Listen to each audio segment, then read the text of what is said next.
Hey guys, Mr. Jalapeno here with another home maintenance tip, and on today's project, I'm going to show you how I repaired this windowsill here in the basement. The customer tried to address some of the nail pops and the imperfections on the windowsill himself. He used a brush which made it more visible. He called me up and said, hey, can you make this look better? And I said, I got you. So the first thing you always want to do is lay down some plastic, that way you don't make a mess. I also like to put some blue tape on the window and the walls, that way I don't get anything on them. Then I'm going to be sanding everything down with 120 grit sanding paper. This is going to help get rid of a lot of the brush marks, but for these little nail pops, I'm just going to use my razor blade to shave it off because it was kind of, sticking out a little bit. And once I'm done sanding everything off, I'm going to be applying a thin layer of this ready patch over all the nail pops, all the imperfections around there, and also maybe if there's still some brush marks left. This ready patch does take a little bit longer to dry, so I'm just going to be using my heat gun to speed up the process. Sometimes you might have to do 2 thin coats of that ready patch, but in this case I only did 1, and once it dried, I'm going to be sanding down with 220 grit sanding paper. Don't use 120 grit for this step because it'll scratch everything up. I also cleaned off all the dust from the windowsills, and then I'm caulking these areas here, that way the paint doesn't bleed through. And while that caulk dried, I'm going to be prepping the paint. Luckily the homeowner did have the paint, so I didn't have to go and get a color match. The paint was a little bit old and it did have some stuff in there, so that's why I'm using this paint strainers, that way when I start painting it's going to be brand new. I also recommend to add a little bit of this Floetrol to the paint. It's only for latex paints, but it's going to help with brush marks,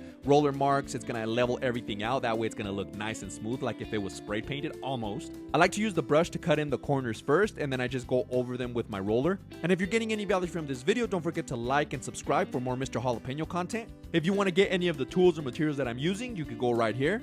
But anyways, once you apply the first coat, let it dry for about an hour, and then you could go ahead and apply the second. And after I'm done applying the second coat, that's usually when I take off the blue tape. As you can see, it's nice straight lines right there. If I didn't put any caulking, the paint would bleed through and you wouldn't get these nice straight lines. As you can see, there is a little bit of texture from the roller, but once it dries, that Floetrol that I added earlier is going to make everything level out and it's going to look nice and smooth.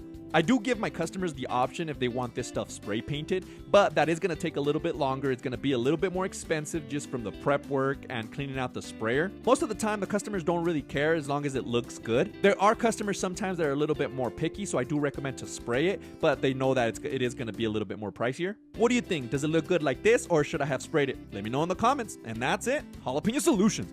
Boom!